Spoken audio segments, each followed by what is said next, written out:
Hello and welcome to another video. This is Kevin, also known as AKAAWOL. So today I'm going to start a series of videos meant to help you guys get started on making double wide bracelets. The funny thing is you might have already been doing it without even realizing. So basically there are two ways to make a candy striped double. You can have either just a really wide candy stripe or you'll have a chevron. Now of course a chevron can go either way, so I'll just have to choose a direction. Oh, and I thought we could just, rather than have two loops, I could show you a way of where we could do it and only have one loop. So let's get at this. Okay, so here we have what I would usually use to do a 6-stringed bracelet. I'd have 6 on this side, comes over the loop, so you have 6 on this side. But if we actually take the strands, we would end up, there would be 12, right? Because normally I would double up everything. If you watch my channel long enough, you know that. If you're new here, I do prefer to double up my string. It just makes it thicker. The knots are a bit bigger, so that goes a little bit faster. It's more heavy duty when it comes to making a bag. And I have to admit, I kind of like the look and the feel of it. But in this instant, I think this is going to work out really well for showing you how we can do this. So what I'm going to do is I'm going to actually just start the chevron on this side of the loop. All right. And we're going to do this in the same kind of way that I like to start my bracelets, so they come off with a nice smooth beginning. So to go on the right hand side, we're going to use the left hand knot and go with the backwards 4. And just once over the top of the rest of the group. Then the next color along. The next. And as far as the sequence of the colors go, that's really completely up to you. I have to say that like the first couple of years of my making bracelets, it was completely all about experimenting. I think I would do almost every single pattern multiple times just to see what it was like in all of those, different variations. And yeah, I recommend that to everybody, because there's nothing I could tell you that the way I'm doing this is going to turn out pretty cool, but it's really going to be up to you to just try it for yourself and see which way you like. And then that's basically, I think, how, when you look at somebody like on Instagram and you see their designs or their bracelets and stuff, I think that's really what distinguishes one artist from another, is the way they use color, the way they choose their patterns, what they want to work on. Okay, so now we're just going to do the simple chevron. And what I want to do here is I want to get it started well enough that when we go to the other side and we create it and we try to join the two together, that they're going to hold well, and that this will be something that will... how do I describe this? Okay, so if I try to join it with only one row, there is nothing holding the structure as a solid piece, right? So I guess what I'm trying to say is, once you already have a diamond established and then you join the two diamonds like that, because each of those two pieces is already well established, you're not going to get it to where it starts off with some kind of weird, crazy, wobbly line. And that's partly how you can have the difference between something that looks really super, like professional, or if it looks like it's super amateur. That's the big difference.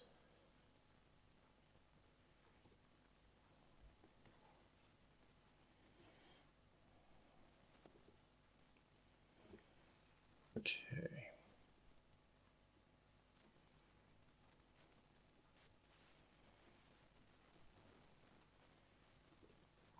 So now at this point, got that first row out of the way, right, on either side. I can tell you that if anything that's going off to the left here, I can go ahead and let the next row come down. This side I can't because it's still going to join. Okay, if you're following along with me, see, watch what I do.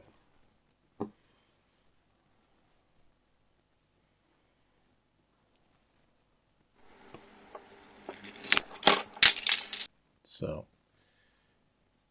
because the right is not actually getting joined to anything else, I can bring this all the way down.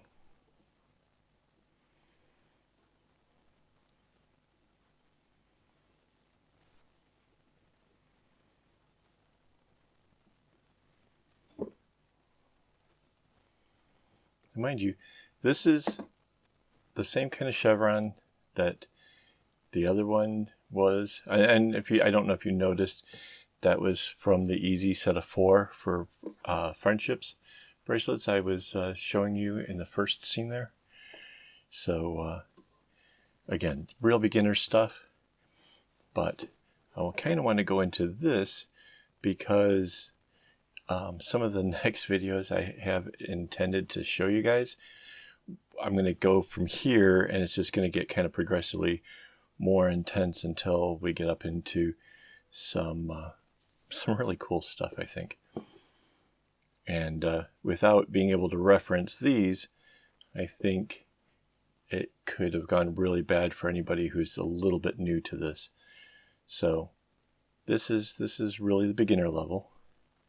So if you're more advanced than this and you're thinking, oh man, this is slow, I get it. This is, bear with me, maybe skip to the next one. I'll create a playlist for sure. Obviously I can't yet, this being the first video of it all, and all. But yeah, we'll get there. It's just a matter of time.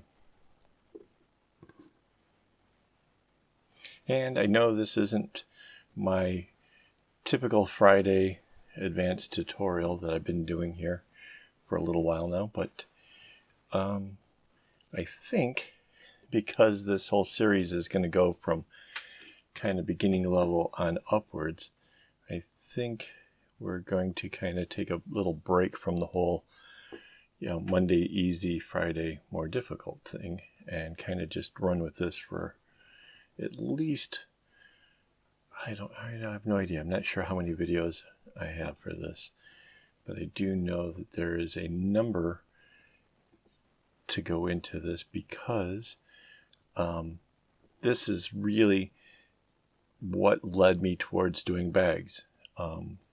Early on, I discovered that I could go wider and eventually end up with huge bracers, like big chunks of my arm, right? And for me, those are the more thrilling things to make because, it takes more skill, it takes more time, it takes more effort, it takes more patience. So it was a great way for me to show what I could do. And kind of want you guys to be able to do that as well. I want you guys to be able to have some works that will be, amazing. And already, I have to say, some of you guys have been sharing the things that I've inspired, and I am absolutely impressed. Like, just wow. It's amazing. So, yeah, definitely cool.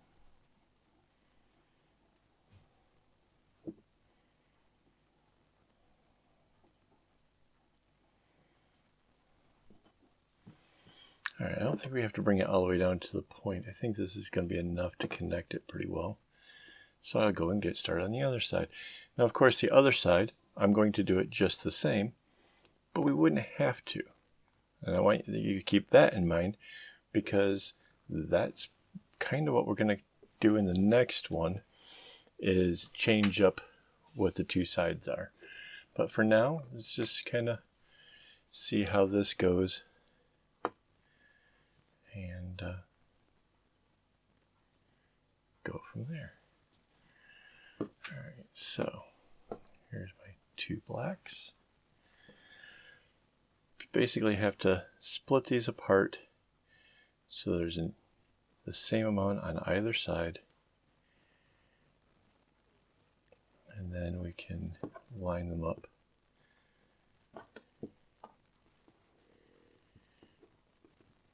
To get the bracelet started.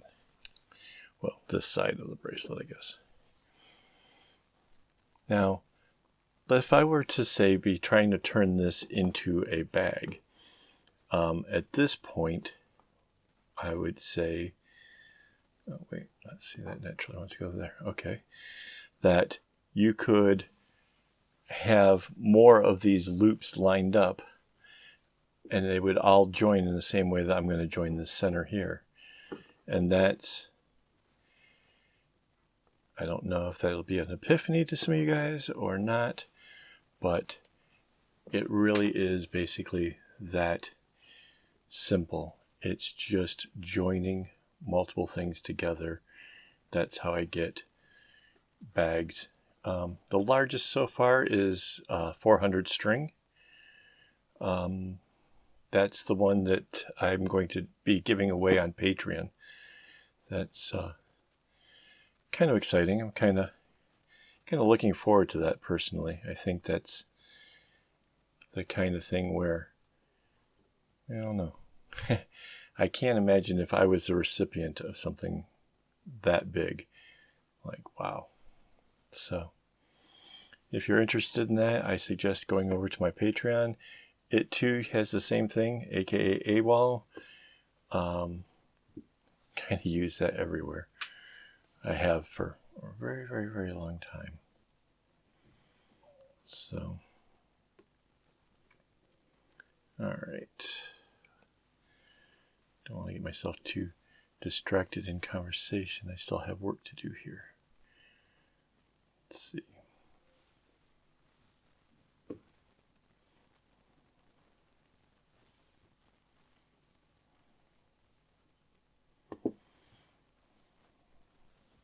Couple more to go.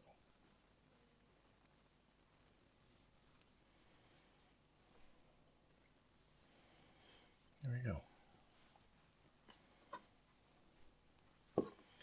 And again, I would recommend doing like we did before. Get this bit established before attaching it to the other.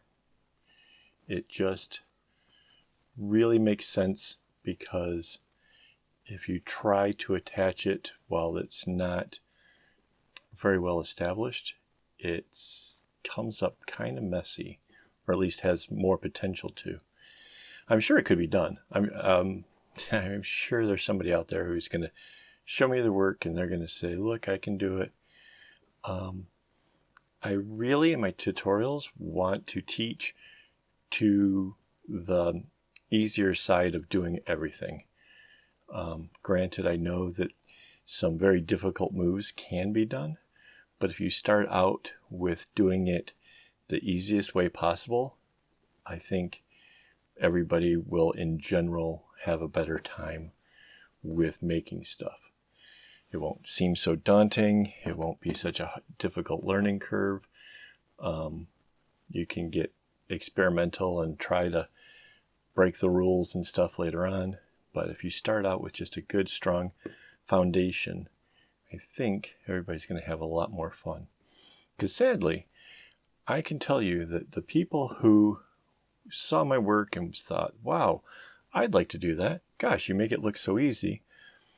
I would have to say that the majority of them tried it for just a little while before saying, nope, that's a lot of work. So I'm kind of hoping that people who are watching this, statistically, because I know there's an awful lot of people have watched my videos, statistically, a larger number of them will enjoy it and go on and make some pretty cool things. So as you can see, we have it well established now. It's coming out at a nice angle, right from where the Kumi left off, coming out really nice and smooth. That's a really great look. Mind you, if you're not doing a Kumi for your loop, that's okay. That could have been just a simple braid. I just happen to like the Kumis for my loops. If you're not familiar with what that is, there are videos out there. I have some. Other people I'm sure do as well. I just happen to like the way it looks. My loops were always like braided. Well, not always, but for the longest time they were just braided. And I was fine with that. But after I discovered this kind of braid, I thought, wow, that's so cool. That's what I want to do. So, no right and wrongs, just a matter of preferences.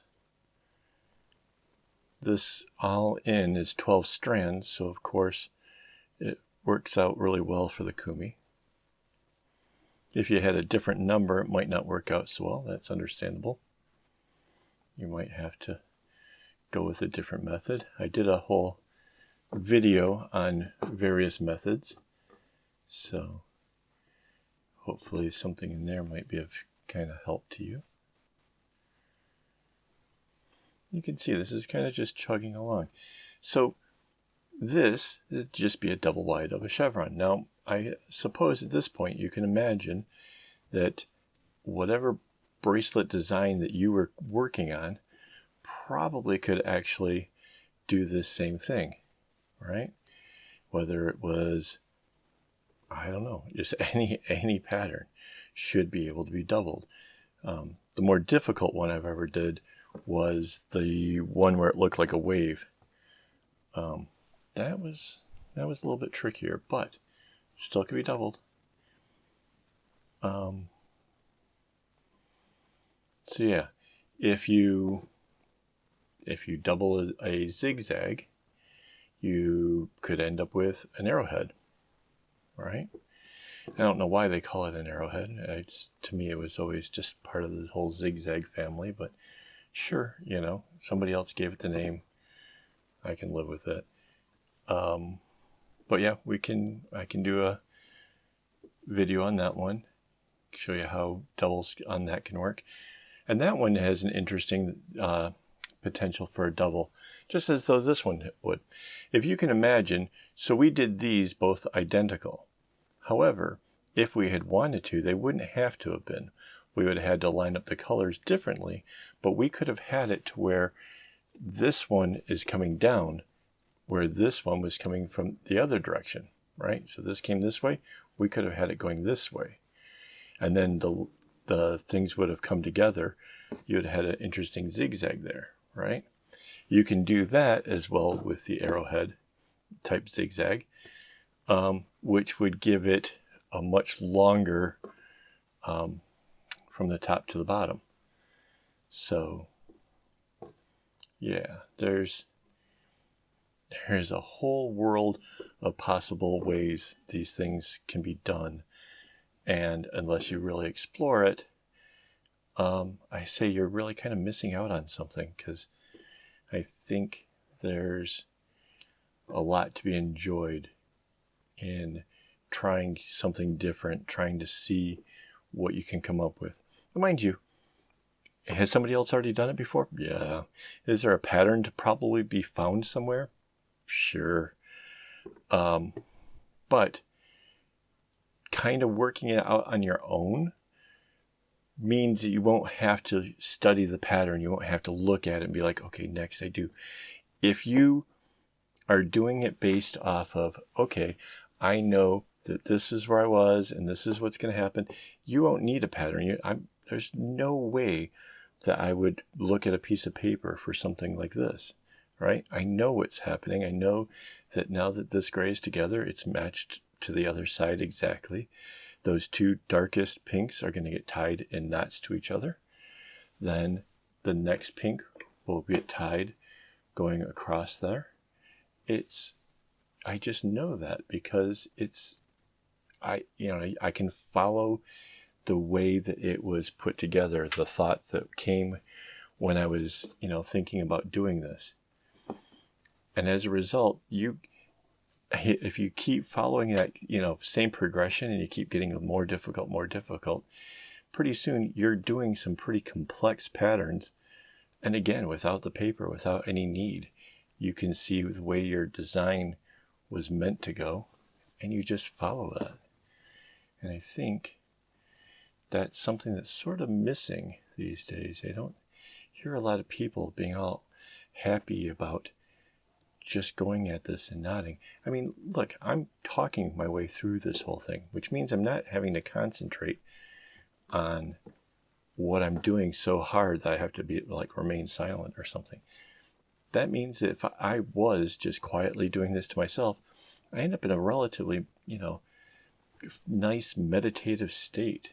Very calming, very relaxing. You can see, look at how nice and clean that start is, right?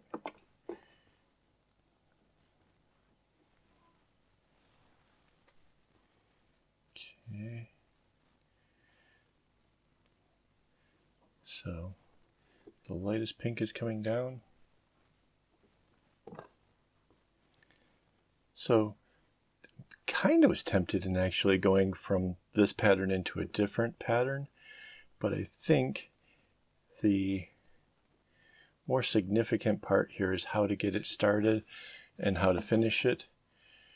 I don't need to try to change up patterns midway. I have plenty of string. I can show you the different methods. So what I'm going to do now is I will go ahead and finish this thing up.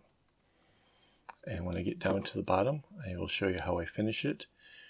And then I can begin work on the next one of these.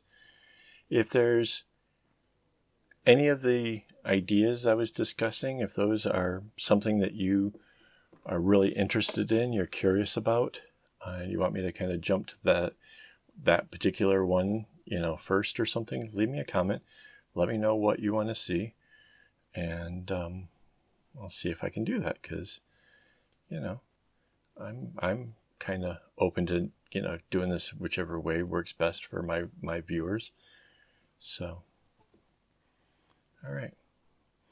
I'll see you guys. And for you, it'll be a few moments. For me, probably about an hour. So, all right. Back in a flash. Okay, so I have gotten through the whole bracelet itself, and now I am just going to taper into 2 points. If I had left it the way it was right there, it's sort of like a letter M, and that would have ended up with like 4 tassels. But seeing as how I have it down to only 1 loop at the top, what I want to do is I want to split it so that way I can basically bring it down to 2 tassels. So that way the 2 tassels come together, go through the 1 loop, and ties off the bracelet perfectly. So you can see here, as I bring each of the strings down, it gets to the end and stops getting used. And that's sort of important because that's kind of how to get it to a nice, even, tapered job. So hopefully you kind of already know how to do this. If not, you can kind of watch along there. I mean, it's not super difficult. So what else can I tell you? Yeah, I've sped this up. My hands are not anywhere nearly that fast. So that's totally a thing. I definitely did enjoy making this bracelet. This is obviously much easier than a lot of stuff that I put together, but this was fun. It's bright and yet dark at the same time. The pink really kind of gives it this cheery feeling, and then the grayscale it's sort of a serious counterpart to it. I could have changed the sequencing of the colors, but I really enjoy the way that it kind of goes through its cycle. Again, I definitely recommend that anybody who makes bracelets long enough should definitely experiment with all the different possible ways that you can, play with the colors for something like this. So normally, I have to say, I would have gone and done one side and braided it just to have all those strings out of the way. But I kind of thought that maybe for a tutorial, it made more sense to, you know, kind of break it up. So in this part, like when we started in the beginning, this is just the reverse of that. So in the first part, you took one string and you went over, you know, the whole rest of the group until there was none. Here you start out where there's next to none, and you keep adding together until you go over the whole group. And then this is just a basic braid. I suppose I could have probably have done a Kumi for it, but I really don't think that's necessarily, you know, so necessary. A good braid is I think really sufficient in this case. I don't know. Tell me what you think. If you think I really should try to make it Kumis, leave a comment. So as far as this goes, I make the tails nice and long because that way it could fit pretty much any wrist. The bracelets are made pretty much to my wrists because my wrists are relatively small. And then, like I said, with a long tail, anybody could wear it. Yeah, I think this part's relatively simple and self-explanatory, but I wanted to include it just to kind of show you. So, here we go. And this is what it looks like. I think it turned out excellent. I think it definitely showcases how that front top loop can be and shows why you would want to have just two tails. So, alright, I'm going to get on to making another video here. So, I don't know. Till next time, don't get your strings in a bunch.